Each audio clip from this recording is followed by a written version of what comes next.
시간 하나님께서 우리에게 주시는 말씀 욥기 21장 1절로부터 6절까지의 말씀입니다. 욥이 대답하여 이르되 너희는 내 말을 자세히 들으라. 이것이 너희의 위로가 될 것입니다.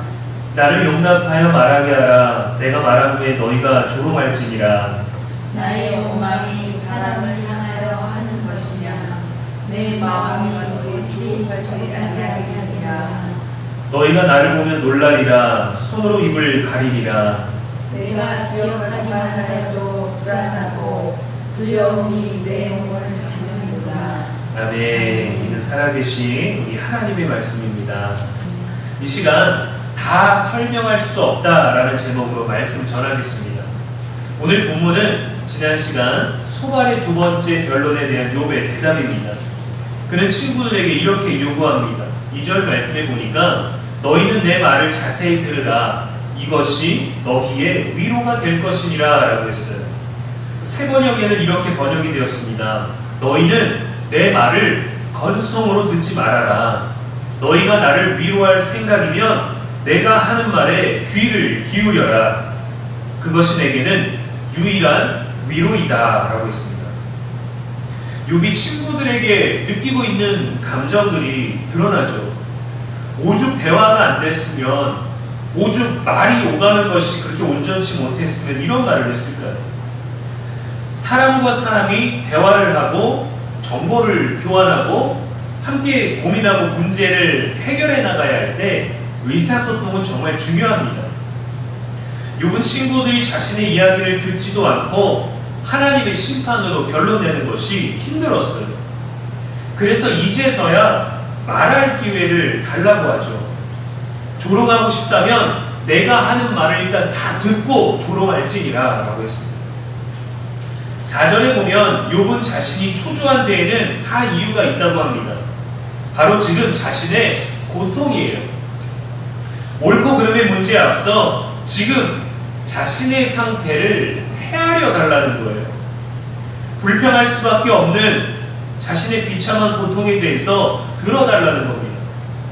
바로 앞에 20장에서 보면 욥을 향한 소발의 발언은 저주를 퍼부었죠. 감정적이고 굉장히 흥분된 상태였습니다. 근데 욥은 감정적으로 대응하지 않고 차분하게 자신의 주장을 말하는 것으로 보아 지금은 욥의 마음이 어느 정도 평안을 찾은 상태인 것처럼 보여요. 자신의 처지, 자신의 상황과 이 느낌과 이 답답함을 전달해주고 싶은데 친구들은 들으려 하지 않죠. 그저 자신들의 의와 옳음을 증명하고 싶을 뿐입니다. 새 친구가 입을 맞춰도 욥의 상황을 설명할 수가 없는데 욥에게 자꾸 너는 죄인이다, 그래서 고난을 받는다라는 것을 납득시키려고 하니까 친구들 3명이서 계속해서 고집을 부릴 수밖에 없는 상태가 되었죠. 이러한 고집으로 나아가면 대화가 되질 않아요. 대화에서 중요한 것은 잘 말하는 것보다 잘 듣는 것입니다. 귀를 2개로 만드시고 입을 하나로 만드신 이유와 의미가 있겠죠. 야고보서 1장 19절에서도 사람마다 듣기는 속히 하고 말하기는 더디하며 성내기도 더디하라 했습니다. 상담할 때 보면 상담해 주시는 분들이 최고의 능력은 뭐냐면 어떤 감정, 어떤 이야기, 어떤 논리가 되든지 그저 잘 들어주는 것입니다. 가장 기본적이고 쉬운 것인데도 한편으로는 우리들에게 참 어려운 것이기도 하죠. 듣다 보면 말하는 자의 생각과 감정, 또 관점 등이 보이게 되는데 이거는 충분히 들어줘야 발견되어지는 것입니다. 세상 일은 아무리 경험해봐도 만사에는 우리가 설명할 수 없는 것들이 더욱더 많아요. 내가 뭔가 추측할 수 있고, 내가 뭔가 짐작할 수 있고, 내가 뭔가 예상할 수 있는, 어쩌면 혹시나 그럴지도 라는 가능성으로 접근할 수 있는 것들이 많지만 설명할 수 없는 것들이 더 많습니다. 어제는 아침 일찍에 바다를 보러 다녀왔어요. 귀가를 생각하고 점심때쯤 되었을 때 지도를 보는데 거의 다 도착할 지점쯤에서 차가 빨간색으로 계속 막히고 있는 겁니다. 그래서 너무 막히니까 조금 이따 오후에 가야겠다 생각하고 오후에 다시 확인해 보니까 아직도 막혀 있어요. 조금 더 늦게 가야겠다 생각하고 저녁에 출발하면서 봤는데 아침에 막혀있던 그곳이 밤에도 막혀있는 거예요. 먼 거리를 이동하다가 도착할 때쯤이면 뚫려있겠지라고 생각을 했는데 아직도 막혀있는 겁니다. 명절이라 사고인가? 아니면 뭐가 부서져서 공사 중인가? 다른 구간은 시간대에 따라 막히고 뚫리고 변화가 있는데 마지막 남은 그 짧은 구간, 거리도 가장 짧은 구간이었는데 거기는 왜 그렇게 막히는지 거기서 정말 많은 시간을 보내야 했습니다. 왜 거기만 하루 종일 막히는 걸까요?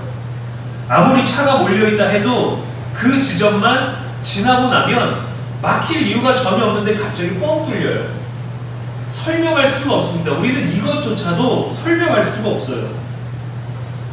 욥은 자신의 상황을 들어봐 달라고 너희들이 결론 내리기 전에 일단 내 말을 좀 들어보라. 당사자의 말을 좀 들어보라. 고난에 대해서 너희들이 얘기하지만 지금 고난을 받고 있는 나의 얘기를 조금 들어봐라 라고 이렇게 요청을 합니다. 사실 욥도 친구들과 똑같았습니다. 같은 신앙, 같은 신념, 같은 신조, 같은 논리 이걸 가지고 있었던 사람들이에요. 그런데 지금 자신이 고난을 겪어보니까 아무리 생각해봐도 욥도 설명이 안 되는 거죠. 자신이 지금 겪고 있는 일인데도 설명할 수 없는 그 어떤 것이었습니다. 논리적인 기초만 가지고 해석하려는 친구들과 논리적인 기초를 벗어난 일을 실제 경험하고 있는 자의 상황은 전혀 다른 것입니다.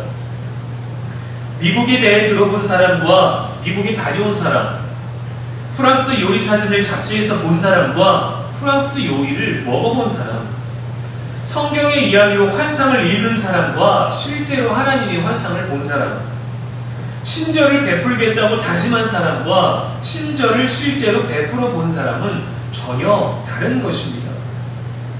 시커멓게 생긴 짜장면이나 오징어 먹물 파스타를 눈으로 본 사람과 검지만 실제로 그 검은 음식의 맛을 본 사람의 경험은 어떻게 우리가 같다고 말할 수 있겠어요? 어떻게 청국장의 냄새만 맡은 사람과 청국장의 깊은 맛을 본 사람의 경험을 우리가 같다고 말할 수 있겠습니까? 욥과 그의 친구들은 전혀 다른 경험의 선상에서 전혀 설명할 수 없는 것들을 설명하려고 하고 이것은 설명될 수 없는 것이구나 전혀 다른 경험 가운데 있는 것이죠. 경험하지 않고는 설명할 수 없는 일들이 더 많습니다. 경험을 하고도 설명할 수 없는 일들도 많아요. 우리는 누군가에 대해서 얘기할 때 설명하려고 하죠. 왜 그런지, 뭐 때문인지.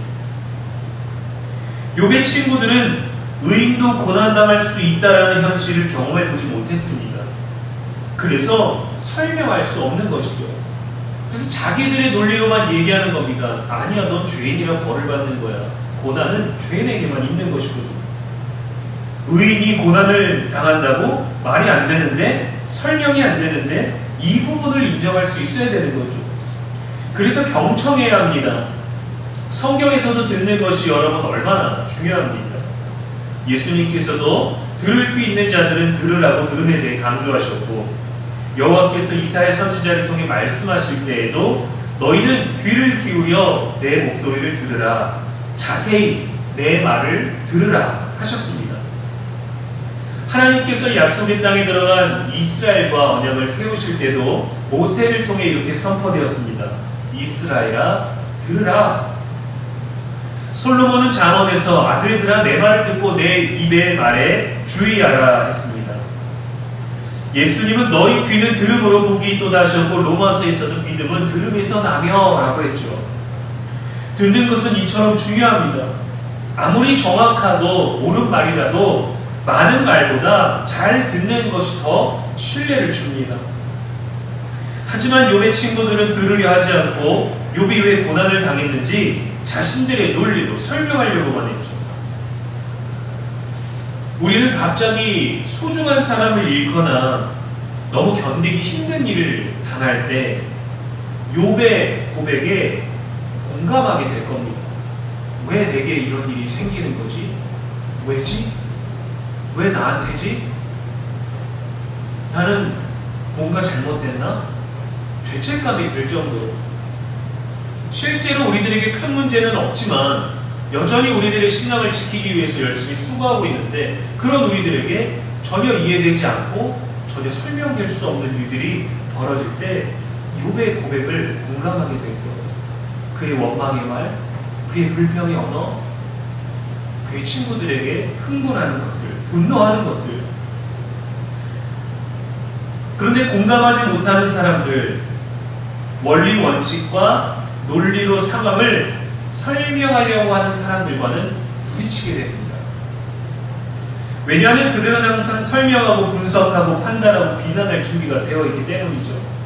어디서부터 잘못됐는지, 무엇이 잘못되었는지 잘도 설명해내고 쉽게 추론해냅니다. 우리의 마음을 말하지도 않았는데 마치 우리들의 마음을 다 헤아리고 있는 것처럼, 우리의 마음까지도 다 경험한 것처럼 다 우리들에 대해서 함부로 얘기할 때가 많아요. 우리들의 마음으로 다 잡고 일으키려고 할 때 우리 스스로 갇혀버리게 되는 일들이 생기죠. 우리는 그때 욥의 고백에 가까워지게 되는 것입니다. 그 어떤 것도 나조차도 설명할 수가 없어요. 21장에서는 욥은 악인의 형통에 대해서 토로합니다. 하나님의 섭리가 인간의 상식과 지식으로 설명되지 않는 신앙적 갈등의 순간을 경험하고 있어요. 우리 인생에는 언제나 이렇게 정도에서 벗어난 일들이 있고 우리는 감히 모든 일을 헤아릴 수 없습니다. 전도서 3장에서도 천하만사에 다 때가 있나니 라고 했고, 그러나 하나님이 하시는 일의 시종을 사람으로 측량할 수 없게 하셨도다 했습니다. 욥이 4절에서 나의 원망이 사람을 향하여 하는 것이냐, 내 마음이 어찌 조급하지 아니하겠느냐라고 이렇게 얘기합니다. 욥의 조급함은 재앙 자체가 아닙니다. 재앙 때문이 아니에요. 자신에게 온 고난의 분명한 원인을 알지도 못하는데 이 상황을 설명할 수 없기 때문에 마음이 조급하고 초조해지는 겁니다. 의로운 삶은 당연히 복을 받아야 하는데 신실한 믿음의 소유자인 욥에게 축복이 아닌 재앙이 와버린 것이죠. 과연 누가 이 고난의 신비를 설명할 수 있겠습니까? 설명할 수 있는 이도 없고 설명해줄 이도 없고 설명할 방법도 없는데 자꾸 결론만 내리는 친구들이 얼마나 짜증났겠어요. 여러분도 아마 이런 경험이 있으실 겁니다. 길에서 이단의 포교를 받았어요. 딱 들어봐도 이단인 것 같은 사람이 우리들에게 와서 질문을 던지기도 하고 설명을 던지기도 하고, 나랑 같이 뭐 좀 배워봅시다, 어디든 가봅시다, 누구를 좀 만나봅시다, 설문지 좀 적어주십시오, 왜 예수님이 뭐 이랬는지 아십니까? 성경이 이렇게 나와 있는데 왜 그런지 아십니까? 라는 그런 질문들, 매뉴얼에 있는 질문들을 우리가 받습니다. 근데 우리는 예수님을 잘 믿고 있고 교회도 열심히 다니고 성경에 대해서도 열심히 안다고, 어느 정도 안다고 생각했는데 이단의 포교를 맞이하면서 그 질문, 그 어떤 설명과 질문에도 답할 수도 없고 설명하지도 못하는 일을 경험했던 적들이 있으실 거예요. 저도 신학교 시절에 참 많이 있었습니다. 한마디도 못하는 경우도 있었죠. 여러분, 그렇다고 우리들의 믿음이 틀린 것이 아닙니다. 내가 믿는 예수님을 온전히 다 설명할 수는 없지만 예수님이 내게 어떤 분이신지 내 삶에 있다면 설명이나 논리가 아니라 우리의 믿음이 증명해 주기 때문이에요. 우리의 믿음은 그 누구도 판단할 수 없습니다. 그 정도를 측량할 수 없어요. 하나님만이 아시는 거예요. 왜? 우리가 믿는 건 사람에게 보이기 위한 믿음의 어떤 증표나 물리적인 것이 아니라 하나님을 향한 우리들의 삶에 있기 때문에 그건 오로지 하나님만 판단하실 수 있는 거예요. 이단을 마주한 상황에서 우리가 제대로 말하지 못하고 우리가 믿는 것을 올바르고 분명하게 설명하지 못하는 것에 대한 부족함을 느끼거나 자책할 수도 있지만 괜찮습니다. 여러분, 우리가 어떻게 감히 하나님이 인간이 되시고 죄를 위해 죽으셨고 부활하셨고 승천하시고 다시 오실 것들을 우리가 감히 설명할 수 있겠어요? 어떻게 전능하신 하나님이 인간 손에 죽을 수 있다라는 것과 그분이 죽은 자를 살리셨다라는 것과 그가 정말 병을 고치시고 기적을 일으키시고 귀신을 내어 쫓으신 그 모든 일들, 또 거룩한 삼위일체를 우리가 어떻게 다 설명할 수 있겠습니까?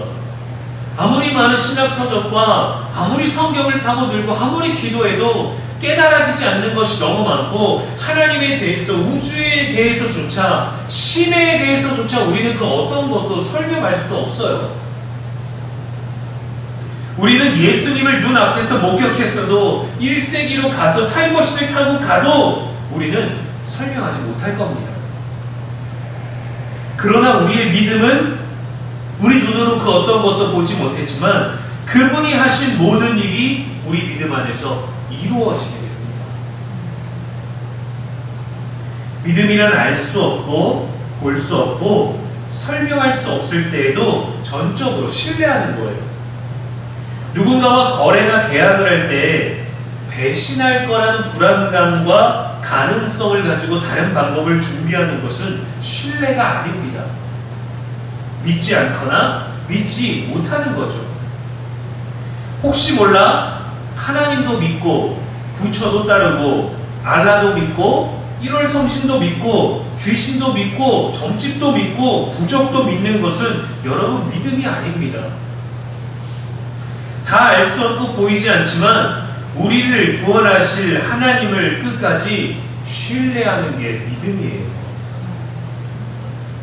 더 나아지는 미래가 지금 보이지 않아도 알 수 없는 고통이 우리에게 올지라도 우리조차도 우리를 설명할 수 없는 그 답답함과 깊은 내면의 신앙적이고 삶적인 갈등 가운데 있을지라도 설명하려고 하지 말고 우리가 원하는 소원을 이루실 그분에게서 다 깨닫게 될 것을 믿으십시오. 누군가에 대해서도 설명해 주려고 하지 마세요. 누군가에 대해서 해석하려고 하지 마세요. 그저 우리는 중보해주고 기다려주고 믿어주는 겁니다. 고린도전서 13장 12절 말씀에 우리가 지금은 거울로 보는 것 같이 희미하나 그때에는 얼굴과 얼굴을 대하여 볼 것이요 지금은 내가 부분적으로 아나 그때에는 주님께서 나를 아신 것 같이 내가 온전히 알리라 했습니다. 욥과 친구들에게 중요한 것은 바로 이 말씀이죠. 주님께서 알게 하실 때까지 믿고 설명하고 정죄하는 게 아니라 하나님만 믿는 거예요.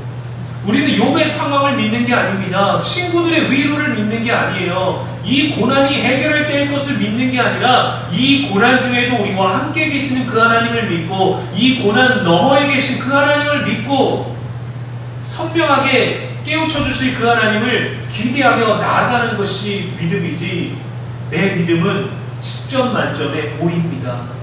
내 믿음은 3입니다. 내 믿음은 7입니다. 라는 것을 말하고 설명하는 게 아니에요. 남의 믿음을 설명하는 게 우리의 믿음이 되어서도 안 됩니다. 우리는 그저 하나님께서 우리에게 온전히 알게 하실 때까지 주님을 믿고 가는 거예요. 나뿐만 아니라 남의 인생에 대해서도 마찬가지입니다. 주님께 설명이 아닌 믿음으로 인정받는 저와 여러분의 신앙 삶 되기를 주님의 이름으로 간절히 축원합니다. 기도하겠습니다. 전능하신 하나님, 이 시간에도 말씀 주시니 감사합니다. 우리는 얼마나 많은 대화 속에서 옳은 말을 하려 했습니까? 우리가 틀리지 않았음을 보이기 위해 얼마나 많은 말을 해야 했습니까? 더욱 겸손하여 말하기보다 듣는 귀가 더 열리게 하시고 말하기를 더디하며 진심으로 듣기를 속히 하는 지혜가 우리에게 있게 하여 주시옵소서. 정확하고 올바른 발언보다 살아계신 주의 말씀을 듣는 일을 기뻐하게 하시고 사람을 가르치기보다 인격적으로 듣는 겸손함을 먼저 행하게 하시며 모든 것을 설명하려는 의욕보다 경청하며 듣는 신뢰를 주는 우리가 되게 하여 주시옵소서. 내 인생조차 때로는 내 마음조차 다 설명할 수 없는데 어떻게 감히 우리가 다른 이의 마음과 의도와 그의 감정을 설명하려 하며 또한 더 나아가 어찌 감히 우리가 주의 크신 일들을 설명하고 이해할 수 있겠습니까?